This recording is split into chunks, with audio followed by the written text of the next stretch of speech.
Mga langga dahil maganda yung weather. Pinasyal ko yung mga anak ko. 2 weeks na kasi mga langga, hindi sila lumalabas. Naawa naman ako.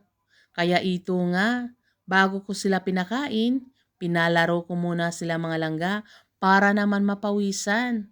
Dahil 2 weeks kasi sobrang lamig mga langga at umuulan. At ito na nga, inorderan ko na sila ng pagkain mga langga. Isa na yung pizza dahil feed nila yung pizza dito. Kakaiba kasi yung pizza nila mga langga, naka-grilled. At mayroon din silang pasta, sweet and sour na pasta mga langga. At nag-order na rin ako ng sweet and sour na chicken na may fried rice. Para naman yan sa bunso ko mga langga.